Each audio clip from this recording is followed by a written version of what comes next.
What is up, you guys? My name is Marcellus, and today I'll be doing a top 5 list. Now, this is my first top anything, and this list will be capping the top 5 anime swordsmen in anime.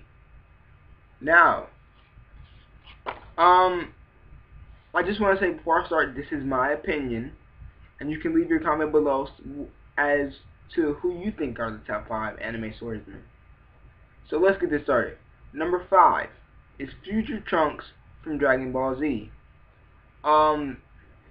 This the reason he's even on the list is because of what he did to Frieza and how he introduced me to this weapon of the sword in anime. Now, I know that he didn't make appearance with the sword many times, and uh, I just think that he should be on the list of how impactful his character was on the series. And the Future Trunks movie was amazing. So I think he earned the spot of number 5 on the list. And these are in order from my favorites or the most, my favorites. So number 4 is Zoro from One Piece.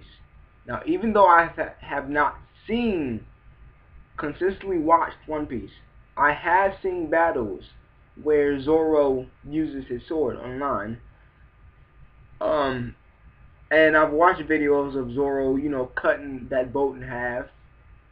And I know it's not good to watch clips of the anime before you actually watch the anime, but I just kind of can't help myself because this dude seems like a total relentless person. But when it comes to his friends, he's a great guy. So that's that. Number 4 is Zoro from One Piece. Number 3, Ichigo Kurosaki from Bleach. Now, I know what people are going to say that most of the time he doesn't even, most of his powers don't even, come from his sword, and he has all these other powers, and they're stronger than the sword. But I think that the relationship between him and his sword, his Zanpakuto, are very unique. And him and Zangetsu are very tight, like very good friends, and that they can defeat anyone once Ichigo, gets that power up that he usually does.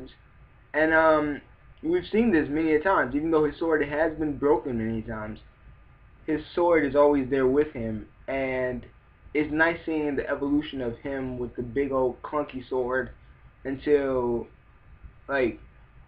the new Zanpakuto, his new Bankai form, and it's really cool to see that evolutionize. So number 3 is Ichigo Kurosaki. Number 2, Kenshi Himura from Samurai X / Rurouni Kenshin. Now, this man is amazing with his sword. And he doesn't actually use a sword. He used a reverse sword because he made a pledge not to kill anybody anymore. I don't want to ruin the anime too much for you if you've never seen it. But he's amazing. And back in his Batusai the Slasher days, God, if you've ever seen any Rurouni Kenshin OVA, you know what I'm talking about. So, he definitely earns a spot of number 2. And if you haven't checked out Samurai X or Rurouni Kenshin, I highly, highly recommend it to you.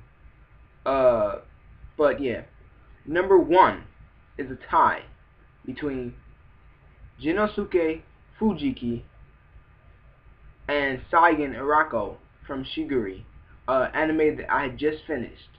Now, before I watched this series, I thought it was going to be kind of like a Rurouni Kenshin, where it has their own sword technique, which it does Kogen style. But I thought it was going to be more like Rurouni Kenshin, where Kenshin has this hidden Mitsurugi. But no, this anime blew my mind with how much gore it had in it, and how much blood and guts.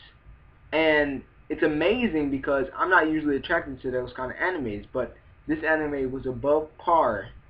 And it can be confusing at times, but I suggest anybody to watch this if you love swords and you're okay with seeing blood and guts like that, because there's a lot of blood in this anime. But those two they're like two of the main characters, and they're amazing at their sword techniques. And even though they're crippled, and towards the end of like the towards the present day, it's amazing how they can control their powers. So if you want to see more of me, you can subscribe. If you enjoyed the video, like it, and comment your top 5 anime swordsmen. Alright guys.